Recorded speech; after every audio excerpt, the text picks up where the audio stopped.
Hello there, and welcome to my little arty corner here on YouTube.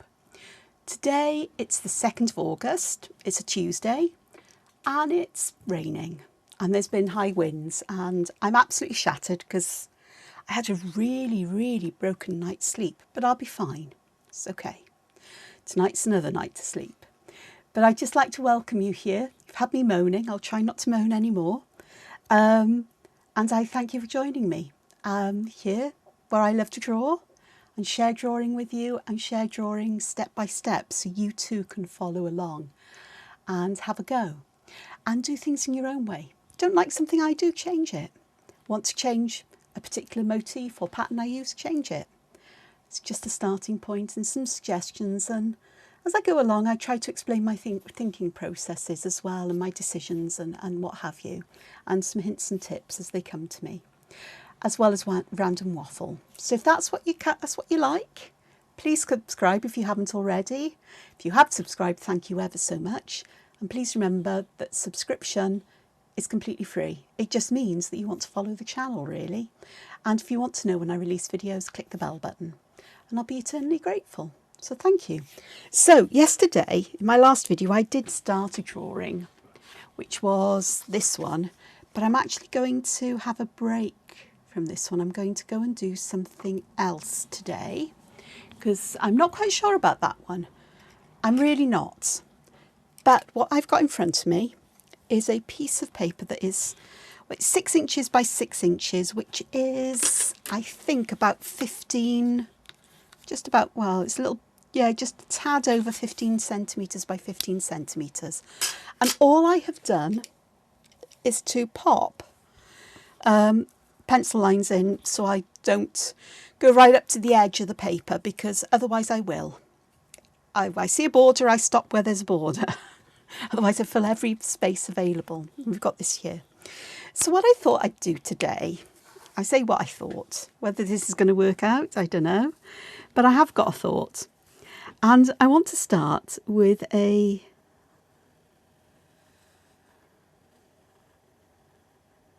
very wonky, wobbly circle in the middle, because I do want to try to draw something that is like a sunflower. Now sunflowers I know have got seeds in them and they tend to be form patterns, but I'm going to stylize mine by drawing concentric rings, I think, to begin with. And I'm not worried if they're not exactly the same width, in fact a bit, or exactly central like that last one. That bit of variety, that bit of wonkiness is really what I'd like. And I also think I'm going to fill these in with perks. Now perk is a Zentangle pattern, and it's basically circles or nearly circular shapes that sort of like nest in one behind the other. So they create an interesting kind of pattern. Or, you know, they cremate. No, they don't cremate at all. They create. Oh, it's going to be one of them days. A sense of dimension, as they look like some are above or below others. What I've done here at the bottom here, I've actually put one in that I will either butt some up against or will, you know, just tuck another one underneath that. Just as a way for me to know when I have to stop overlapping in one direction, I guess. But you do it however you want to. You can fill this whole space just with circles like another Zentangle pattern, which would be tipple. But I think this may work, possibly. I'm not saying it's going to. I've never drawn ones like this before because, well, I haven't. I'd normally put channels between these layers. And sunflower seeds aren't strictly circular in shape, but they'll do for today. This isn't meant to be an observational drawing. It's just an interpretation. Why sunflowers? Well, I may be a scientist, but I also have interests in other things, and I find lots of things fascinating. And I was reminded yesterday that yesterday was a day called Lammas, or Lunasa. And Lammas comes from an Old English word, halafmas, or mass mace, which meant the blessing of the first breads baked from the new harvest of wheat, corn. And I just thought, oh, that's really interesting. I knew this, but I'd forgotten it, but it just hadn't come to the forefront of my mind for a long time. I tend to be a kind of magpie, jackdaw, raven, crow for collecting sparkly bits of information, things that fascinate me, and not always necessarily terribly scientific, it has to be said. Though Lammas is the day that is halfway between the summer solstice and the autumnal equinox, oddly. And I do like astronomy. Yeah, astronomy, and the way that we measure time, and the way that our calendar is fixed to such things. So it's natural that I'm kind of interested in how we split time up and how we look at the way that time and the passage of time and the repetition of things affects our lives. You know, it's that comforting nature, I think, that we know with some certainty. I say with some certainty because it's not always the case, because there are things like famine and drought and, you know, weather, climate changes that can affect things. But certainly for a lot of our history, most of our history, then we know that around the beginning of August we'll be harvesting the first wheat and corn. And, you know, that's a cause for celebration because it means then there'll be enough to be stored away to help us survive through the cold winters of the year. So it's that knowing that, you know, like the sun rises in the morning and sets in the evening, that a new day will dawn, is quite comforting to us as humans. We like things like that. And just the same here, isn't it? It's the repetition of a pattern we find comforting. And so it's the same with things like that. So I had to look into this because, well, you know, wanted to refresh my mind. And sort of like sunflowers are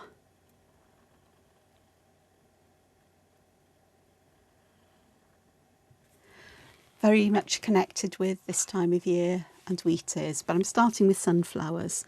So I'm drawing in the petals and I've put a little dent in there, and I'll show you, you can see the shape, is I'm starting with a straight bit there, and then I'm going to flare out, and sometimes to a point like this, because not all the petals are going to be exactly the same, not all of them are going to touch. We're going to have ones that will overlap, some will be a bit wonky, so there's no need to panic about making them all identical. I'm deliberately not, actually, because I like the messy nature of sunflowers, I think, because individually it may look messy, but overall they're one of those flowers that you can't help but smile at. So I'll put more detail on the petals once I've drawn them all in. So I found this really interesting to look into because my mind is a bit squirrely in terms of information and things that I find and I like to keep hold of and to remember. So it just really was a refresher. So I was sat here thinking, oh, what shall I draw? And I thought, I know. Let's draw some things that relate to what I've been thinking about and researching and what have you. So it's a bit more of an illustration, I suppose, but it works. So you can see that I'm just going around. I've got a big gap here, so I think I might just fill this one in as I go. And I'm going to come back and do something further later on. But you can see that not all of these are exactly symmetrical, but you draw them as you want. In fact, giving yourself permission to allow things not to be identical is almost like a sense of relief in some ways. It means that you don't put as much pressure on yourself to make everything perfect. Nature's perfect, and yet no two petals on a flower are exactly identical. No two acorns are the same. They look the same, they've got the same features, but when you get down to comparing them closely, you realise that they're not actually identical. And I find that really, well, I just find it lovely. And with this, look at this, I've got hair falling everywhere here. And so in your drawings of flowers and botanical things, if something doesn't work out exactly right, just accept it for what it is, because that's exactly what nature does. Mostly, I think. There must be some occasions where it doesn't, but you know what I mean. A flower doesn't worry that all of its petals aren't exactly identical. It's just as beautiful regardless. And that's how I think about it all. So I've nearly completed my first circle around here, and you can see I'm getting some very strange shaped petals, basically because I'm not really paying attention to what I'm doing because I'm talking. So Salamis is sort of like a celebration of the first wheat harvested, the first loaves being baked, and what would happen back in the day, and I'm sure it still does probably in some areas, but I don't really know, is that there be a service in the church to bless the first loaves that were baked, or to consecrate them, was the word I read. And because, you know, knowing that you've got enough food to last you through winter's cold and lean months is an important thing. And I'm not making any particular commentary on the here and now, the world as it is at the moment.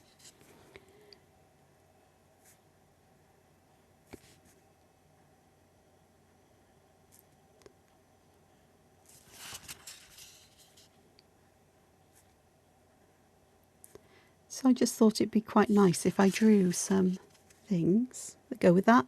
And I do have some bread baking. I can actually smell it. And it's French bread today. So a small loaf of French bread. And I have plans.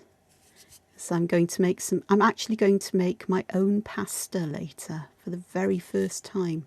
I haven't got a pasta machine. I'm going to be rolling it out by hand, so it's going to be very rustic, very ordinary, and I'm going to make just enough for one person.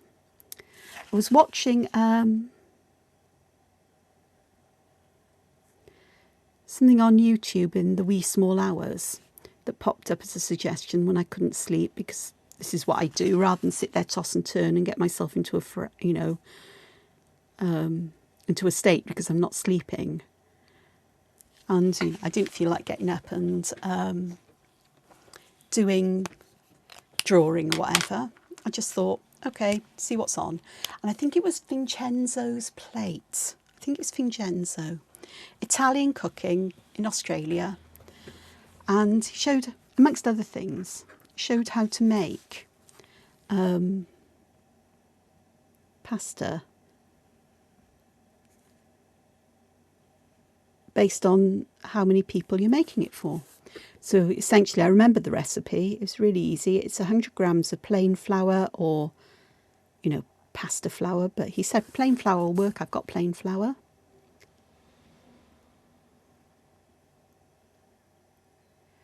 And 1 egg. And you create a dough from that. I can't remember if salt goes in it. I'm going to have a look. But you roll it out to be thin as you want. And then because I'm going to make either tagliatelle or pappardelle, depending on my patience for cutting it.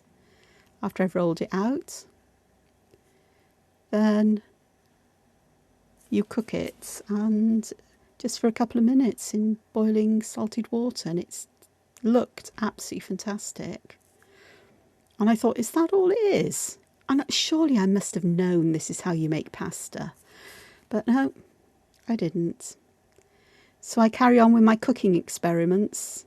And I say experiments because for me it is. It's always, you know, hit and miss, I suppose. But cooking is very much a science, I think. There's a lot of science involved in it, which makes my scientific heart very happy. But my cooking journey, my return to cooking and trying new things out, it's been a long time coming. Continues. Last week it was Tarta de Santiago. I made Welsh cakes. In fact, I made 2 Tarta de Santiagos. One was from the original recipe. A second one was one that I altered it a bit. And instead of cinnamon, I used cardamom. And I mixed desiccated coconut with the ground almonds. And it was really lovely. I do have to say, you know, I made a good choice there. It was very much Indian spice influenced, Indian dessert influenced, the flavours. But it was really lovely. I was well impressed. And the friend who shared it was as well, I think. So that was fun.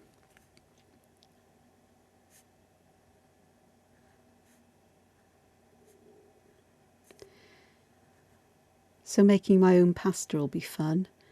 My only issue is I haven't got any hard Italian cheese here.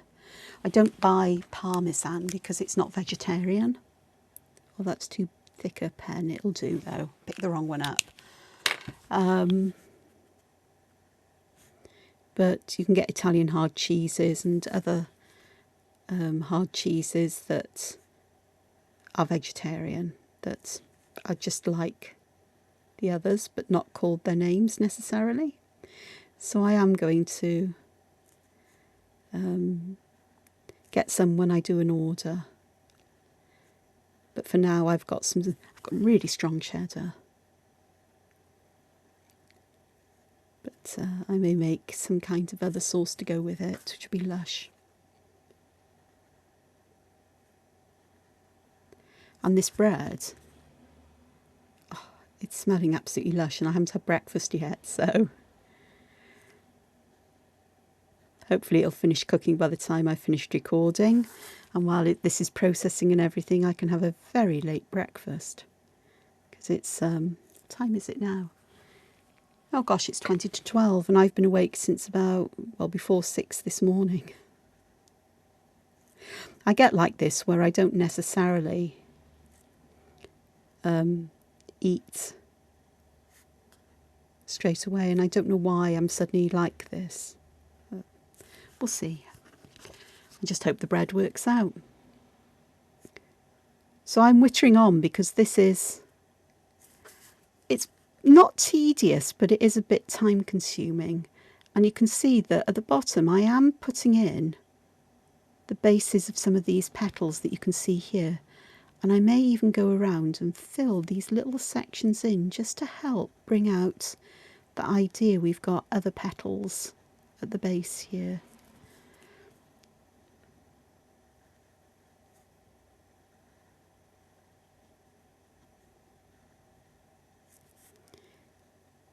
So just one big single sunflower,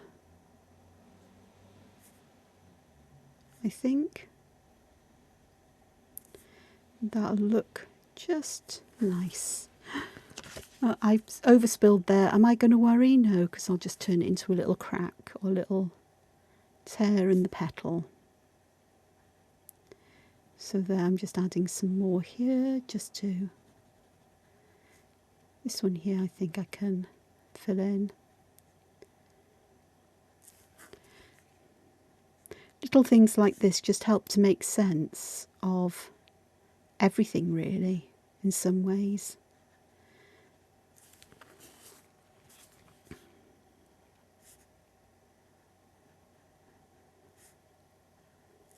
we've got these petals overlapping here, and sometimes they show up and sometimes they don't. That one's going to have to be all coloured in because I made a right mess of that one. Right, let me go back to my 05 because it'll be quicker and I'm less likely to damage the nib.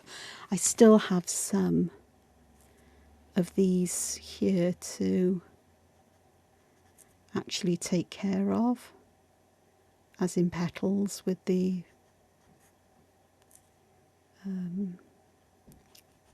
textural lines inside. But for now I can just do these sections while I think about it, and then everything else will work its way through a lot quicker than perhaps we might think. So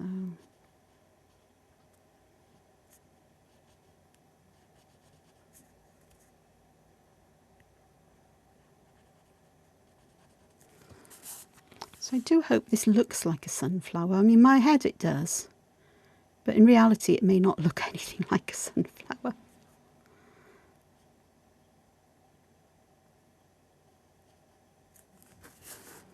Okay, so I've got a sense of petal there, I think. Nearly done. And there we are, back to there. So in my head it says sunflower. In other people's heads maybe not. But we're okay with it.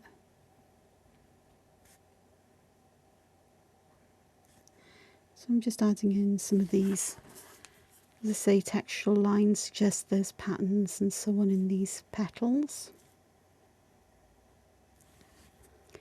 So, and perhaps another one there, perhaps here and down here as well.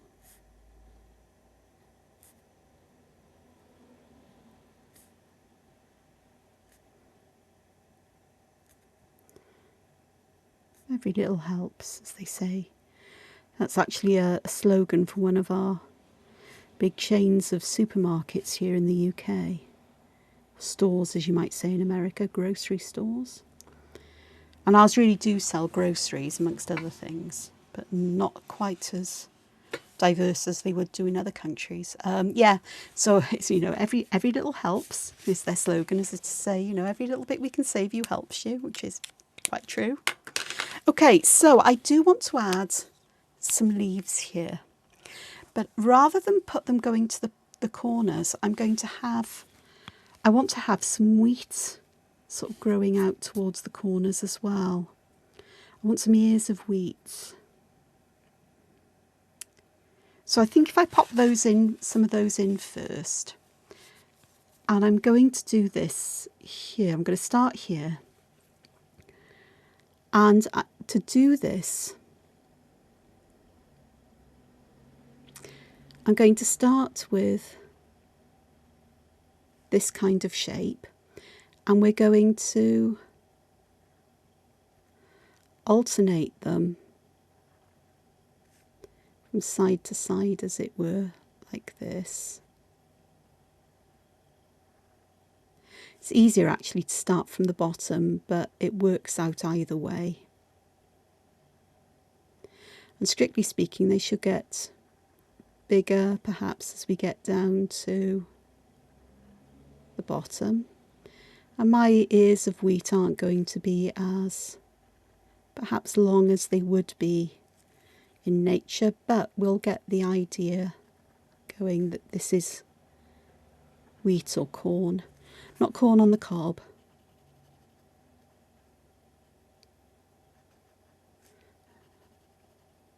Obviously, or, you know, maize and similar things, but wheat that you would use to have wheat flour from. And then at the bottom here, I'm going to put a stem in, like so. And you can see I've darkened this area in between where they meet. And then I'm going to pop in a leaf.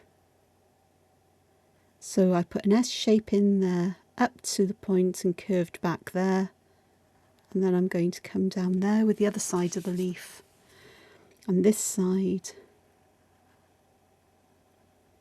I'm going to curl it over like that, and then the other side of the leaf can come in like so. And then I'm going to pop in, again, just a few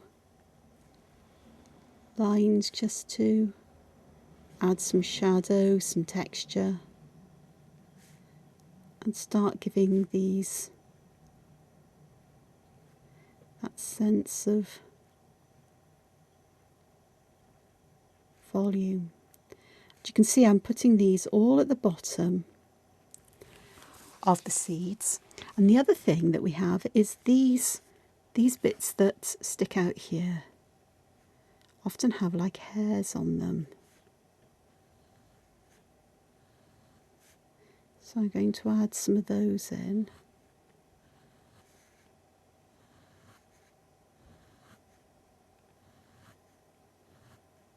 Like so.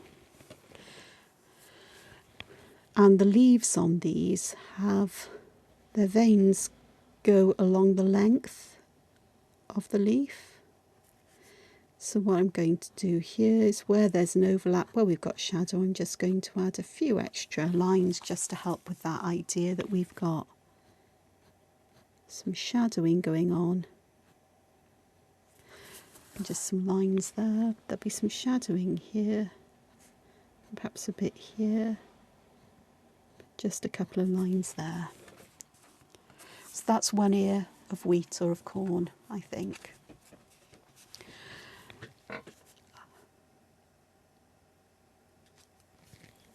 And here I'm just going to put some shadow there, and I'm actually going to thicken that side there.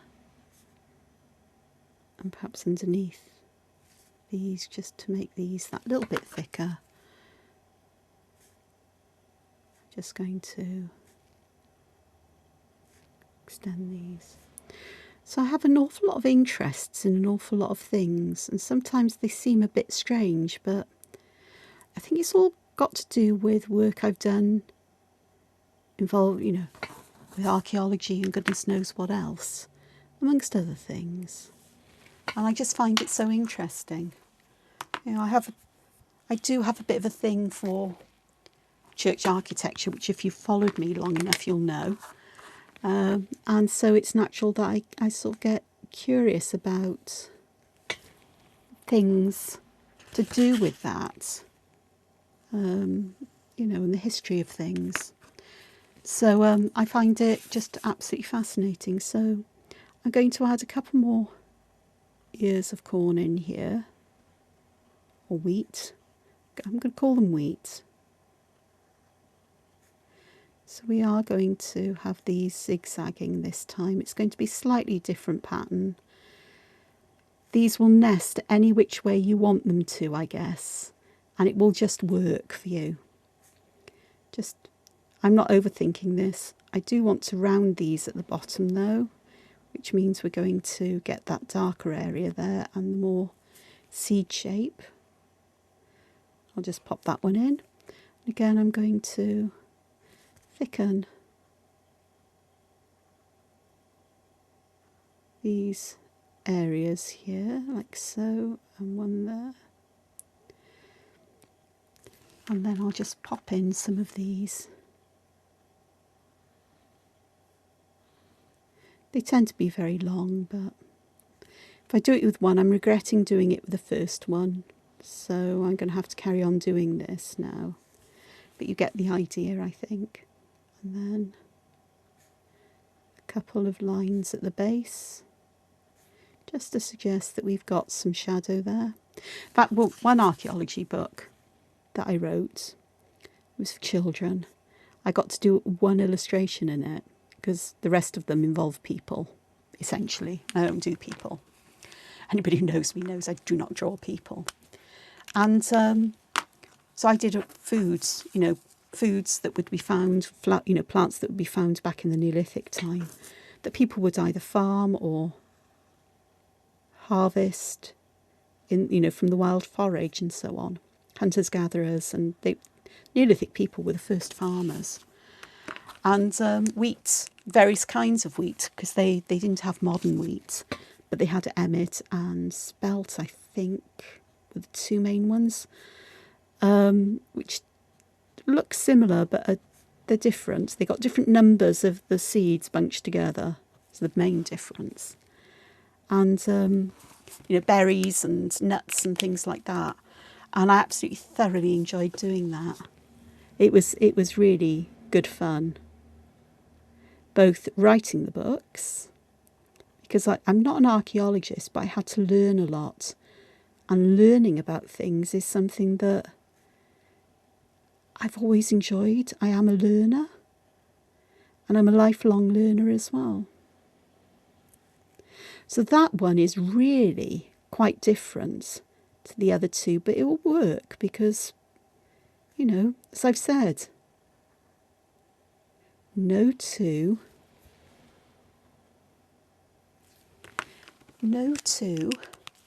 plants or seed heads or anything else are exactly the same.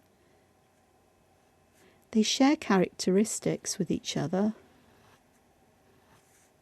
It doesn't mean that they're identical. Although generally the number of seeds you have in the ear is the same for a particular species. I think it's species, subspecies, I don't know. My knowledge of genetics and taxonomy isn't the best, but we get by. So there we are. So I've got some wheat there, which I quite like. And this is where I think I'd like to put in, here would be a sunflower seed, a sunflower leaf. I think they have serrated edges, but I do know they're heart-shaped. But you can't see the heart shape on this particular leaf, which is fine. I can live with that. But I'm going to put some of the veins in, or rather I'm putting shading in for the veins. I'm not going to draw the exact veins as they'd be. Again, this is mainly for illustrative purposes, so I am just putting some lines in.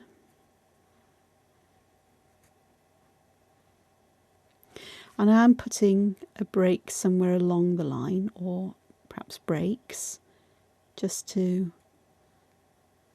give some variation in that texture again, and it gives that idea that these might actually be glossy. I think the leaves are very glossy on sunflowers. They're quite matte. I think they're quite hairy on the bottom. I could be wrong. It's been a long time since I've inspected growing sunflowers.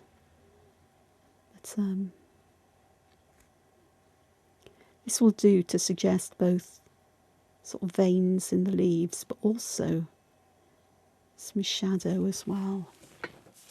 And then on the other side, I'm going to add lines, but I'm going to add them so they're further apart. So we fill this space in with some texture, but there's more white paper than black ink here. A lot more white than black, so it gives you that feeling that this might actually be... Oops, I just went outside that leaf. That's fine, we'll work that one. So I will pop another leaf on this side. Just move my bits out the way. But what I really want to do is to see if I can get this to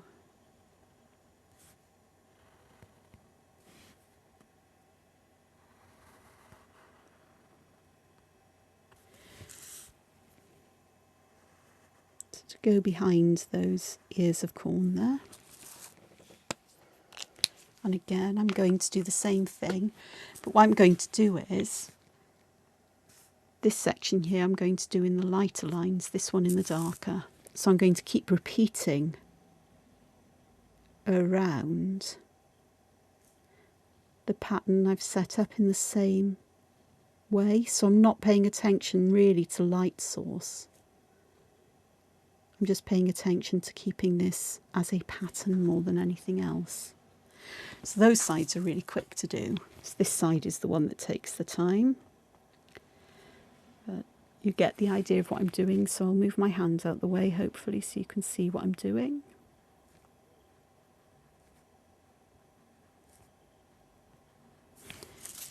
this way. There we go, that'll be better.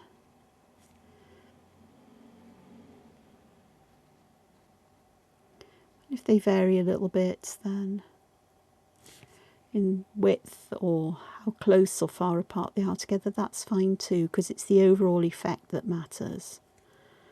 And anybody comes along and measures them and tells you, oh, you're out by 1/1000 of a millimetre in the distance between these, I just look at them and wonder whether they've got anything better to do with their time. And comments, they're not really like sunflower leaves. No, they're not. It's my interpretation of. I'm giving an impression that this may be a sunflower. And I'm guessing what would clue somebody in that this is a sunflower are the colours I would use to add colour to it.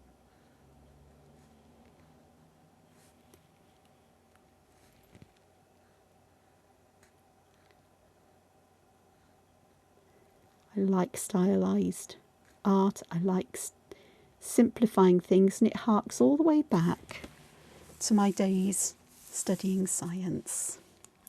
So I'm going to very quickly just pop in the 4 other leaves, or the 2 other leaves here, because we will have them.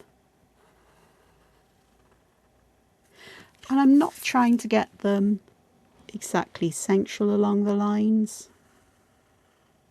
And they are what they are here. You know, if I'd wanted to lay this out like a mandala, which I could do actually, could have done, I'd have used either a protractor and a compass or the Marcus operandus from Zentangle that I've used in previous videos, the mandala ones of a couple of weeks ago. Then I'd do that kind of thing. But I'm not going to finish drawing all of this with you, possibly. But what I am going to do is I'm going to use my pencil to draw in where I want my ears of corn. Okay? And then that gives me a clue as to where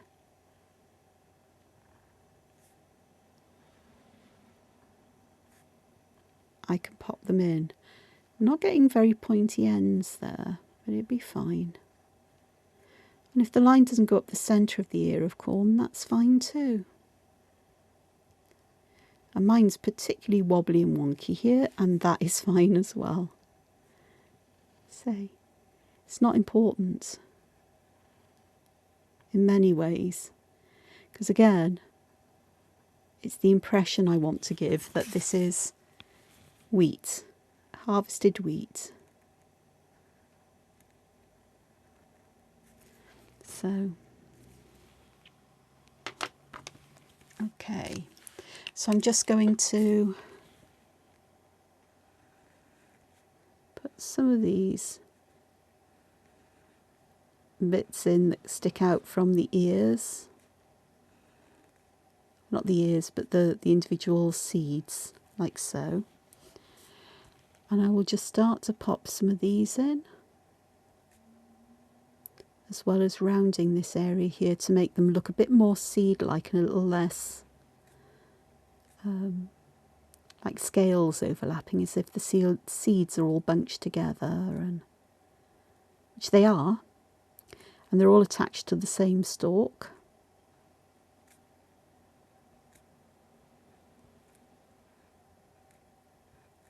See what I did at the one there? I actually put the shadow, instead of splitting it to one side or the other, I decided that I'd put it around both. That worked just fine. Again, here we're going to just pop some in there.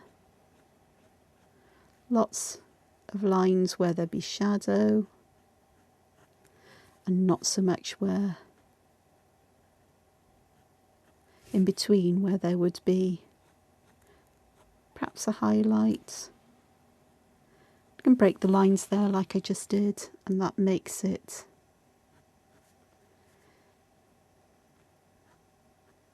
like here. I'm filling plenty of lines in there, and then not so many through the centre. And let me have a look here. We're having some issues with these because they're not going all the length, but they're fine. So I'm going to call this done here for now. What I am going to do while my video is processing and while I'm, after I've had breakfast, because I'm really hungry now, is I'm going to finish drawing this. I don't know whether I'm going to add colour with traditional medias or shadow, but what I'm going to do once I finish drawing it is I will scan it in and I may add colour digitally. So I'll post the completed drawing later on, about the same time as I upload the video, so you can see how this looks like. You've got the basics to do what needs to be done going forward here, I think. And I'll be back in the next video, whenever that may be. Maybe tomorrow, maybe the day after, I don't know. But until then, please take care of yourselves. Enjoy drawing, find time to be creative, and I'll see you soon. Ta-ra for now. Ta-ta. Bye.